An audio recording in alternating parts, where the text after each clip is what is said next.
헌법 잘 안 읽으시죠? 요즘에 이제 헌법 읽기가 좀 붐을 이루고 있습니다. 조문 하나 읽어드릴게요. 헌법 제22조인데, 헌법 제22조는 모든 국민은 제1항입니다. 모든 국민은 학문과 예술의 자유를 가진다. 제2항은 저작자, 발명가, 과학기술자와 예술가의 권리는 법률로서 보호한다 라고 되어 있어요. 제1항에서 예술의 자유가 나오고 제2항에서 예술가의 권리가 나와요. 예술가의 권리를 법률로서 보호한다. 어떻게? 그냥 국회가 그 작업을 하거든요. 문화예술진흥법, 문화예술교육진흥법, 대중문화예술산업발전법, 이런 법률들이 국회가 헌법 제22조 제2항을 근거로 해서 만들어내는 거거든요. 여기서 예술이라는 단어가 반복적으로 나오잖아요. 혹시 생각해 보셨어요? 뭐가 예술인가? 뭐가 예술인가? 이게 그렇게 간단하지가 않아요. 예술의 개념 정의를 내려 하느냐, 내려서는 안 되느냐, 이런 논쟁이 지금까지 이어지고 있어요. 학문에서, 특히 헌법학에서 지금까지 이어지고 있어요. 한쪽에서는 예술에 대한 개념 정의 내리지 마라. 독일어로 Definitions of Verbot, 영어로는 Prohibition of Definition. 예술에 대한 개념 정의 하지 마라. 다른 한쪽에서는 예술에 대한 개념 정의를 내려라. 독일어로 Definitions of Verbot, 영어로는 Command of Definition. 이 논쟁이 지금까지 이어지고 있어요. 그럼 왜 한쪽에서는 예술에 대한 개념 정의를 내리지 말라고 하냐? 국가가 예술에 대한 개념 정의를 내리겠다고 나설 때 그때부터 위험이 발생한다는 거예요. 국가가 이것은 예술이다, 이것은 예술이 아니다. 이런 식으로 나오게 된다는 거죠. 그래서 이걸 주장하는 학자들은 국가가 예술의 재판관 노릇을 하려 들지 마라. 상당히 강력하게 말을 하거든요. 그럼에도 불구하고 어쨌든 남는 게 있어요. 예술은 무엇인가라는 거예요. 여기 또 학설이 엄청 많아요. 그 중에서 대표적인 한 3개만 들자면 이렇게 말하는 학자가 있습니다. 벌써 중세부터요. 예술은 미의 추구다. 미의 추구다. 네? 그럼 미는 뭐냐? 우리말 아름다움이잖아요.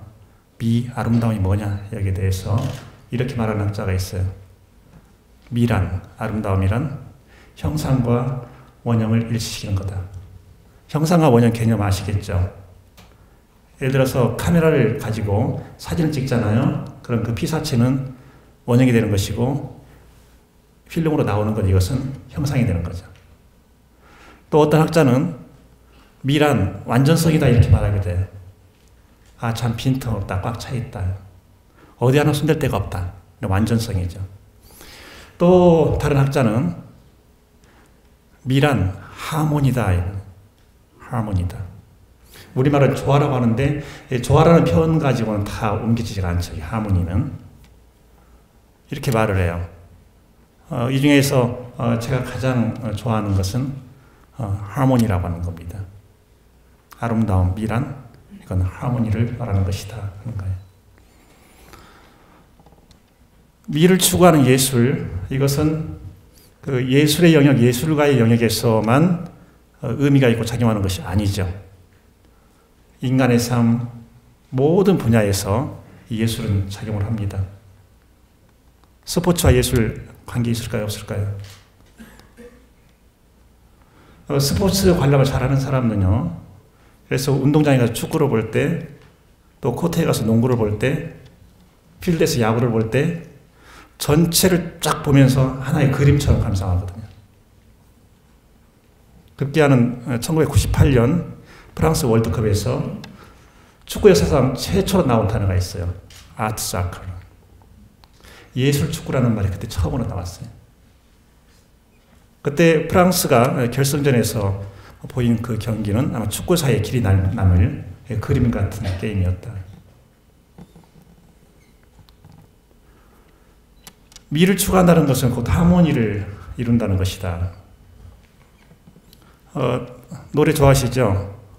대중가요를 쭉 들어보면 이게 솔로보다 듀엣 이것이 더 아름다울 때가 많죠. 저는 특히 듀엣 중에서도 남성 듀엣을 굉장히 좋아합니다. 예를 들어서 아주 오래됐지만 어니언스, 소리새, 또 오성과 한웅. 누가 비웃음? 네. 저는 그 남성 듀엣 그 하모니를 들으면요 그냥 푹 빠져들어요. 아, 인간의 몸에서 이렇게 소리가 날 수 있나? 이런 하모니가 이루어질 수 있나? 영국의 시인 중에 조지 고든 바이런 아시죠? 모르세요? 네, 바이런 아시죠? 이 바이런은 영국에서 그 로맨티시즘 문학을 대표하는 학자로 꼽히죠. 우리나라에서는 로맨티시즘을 낭만주의라고 번역하잖아요. 낭만주의는 일본어라는 거 아시죠? 그 로마는 일본 사람들이 음역을 하면서 낭만이라는 한자를 끄집어냈고, 그래서 그 사람들은 로맨티시즘을 낭만주의라고 합니다. 저 사람 참 낭만적이야. 그냥 로맨틱해 하면 될 건데 낭만적이야 이렇게 말하는 거죠. 문학사에서, 영국 특히 문학사에서 그 로맨티시즘을 대표하는 그 바이런. 영국과 프랑스가 사이가 좋습니까? 안 좋습니까? 우리나라와 일본 정도는 아니라 하더라도 굉장히 감정이 안 좋아요. 백년전쟁 아시죠? 서로 이를 갈아요. 그런데 그런 프랑스에서 영국의 바이런에 대해서는 엄청나게 격찬한다고 그래요. 짧은 인생 불꽃같이 살다 갔죠. 1788년에 태어나서 1824년에 죽었으니까 불과 36년 사는 거야, 이 땅에서. 그 사람이 1812년에 유명한 작품을 냈죠. 그게 차일드 헤롤드 필그리미지, 우리말로는 차일드 헤롤드의 편력 이렇게 번역이 되어 있어요. 1권, 2권을 1812년에 냅니다. 바이런이 이 작품을 내면서 그 작품이 어떤 반향을 일으킬지 전혀 몰랐을 거예요. 엄청나게 히트를 쳤거든요. 그때 바이런의 입에서 나온 문장이었어요. 다들 많이 외우셨죠?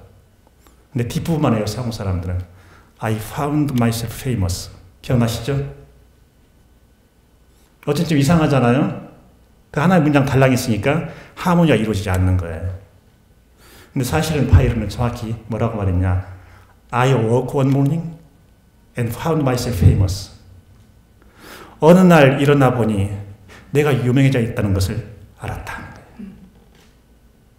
그러니까 뒤에 문장만 있으면 이상하잖아요. 근데 앞에 그 문장, 어느 날 아침 일어나 보니. 문장 하나에도 하모니는 굉장히 중요하다는 거예요. 우리 전북교육청, 그리고 전북교육. 이것이 어떤 모습을 갖추는 것이 가장 우리를 기쁘게 할까? 우리를 만족스럽게 할까? 저는 그렇게 생각합니다. 전북교육하면 사람들이 참 아름답다. 참 아름답다. 그걸 달리 말하면 전북교육 엄청난 하모니가 그 속에서 이루어지고 있다. 3월 1일자로 새로운 인사를 하고 나가신 분도 계시고 새로 들어오신 분도 계시고 각자의 위치에서 자기 소리를 내고 자기 악기를 연주할 겁니다.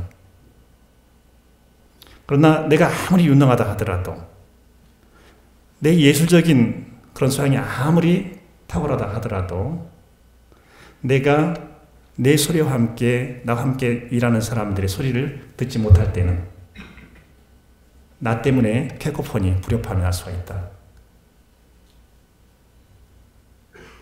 내 소리에 집중하면서 함께 일하는 동료들의 소리도 듣자. 그러면서 외부에서 볼 때는 외부 전체적으로 볼 때는 이것이 바로 전북교육청의 소리야. 그렇게 말할 수 있도록 하면 좋겠다라는 겁니다. 여러분들은 그런 능력을 충분히 갖고 있다고 생각을 합니다.